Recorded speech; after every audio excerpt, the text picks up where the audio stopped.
ब्राह्मण और सांप की कहानी। बहुत समय पहले की बात है। एक गांव में हरिदत्त नाम का एक ब्राह्मण रहता था। गांव के बाहर उसका एक छोटा सा खेत था, जहां वह खेती करके अपना जीवन यापन करता था।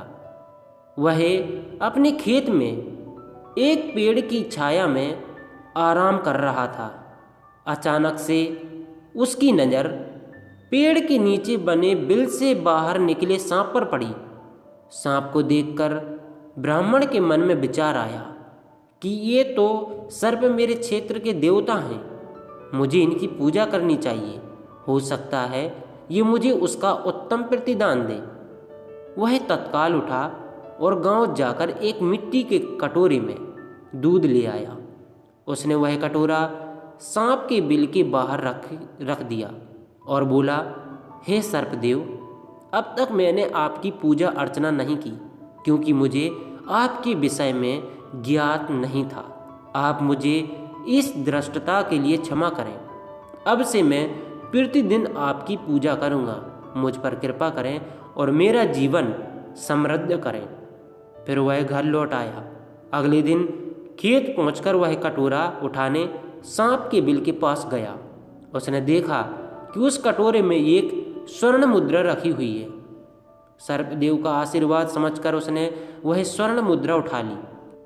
उस दिन भी वह सांप के लिए मिट्टी के कटोरे में दूध रखकर चला गया। अगले दिन उसे एक स्वर्ण मुद्रा प्राप्त हुई। तब से वह नित्य प्रतिदिन सर्पदेव के लिए दूध रखने लगा और उसे प्रतिदिन स्वर्ण मुद्रा मिलने लगी। एक बार उसे किसी कार्य से दूसरे गांव जाना पड़ा, इसलिए उसने अपने पुत्र को खेत में वृक्ष के नीचे बने बिल के पास मिट्टी के कटोरे में दूध रखने का कार्य सौंपा और दूसरे गांव की यात्रा के लिए निकल पड़ा। उसका पुत्र आज्ञा अनुसार दूध का कटोरा सांप के बिल के सामने रखकर चला आया।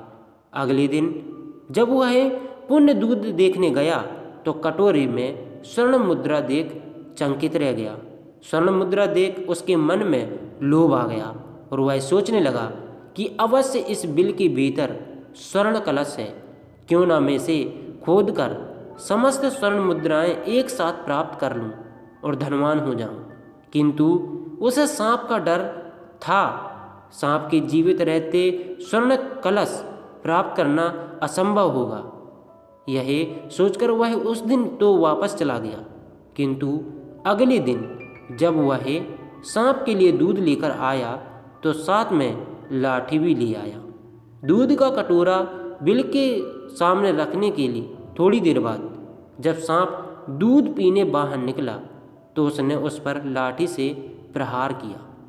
सांप लाठी के प्रहार से बच गया, किंतु क्रोध हो गया और फन फैलाकर ब्राह्मण के पुत्र को डस लिया। कुछ ही देर में विष के प्रभाव से ब्राह्मण के पुत्र की मृत्यु हो गई।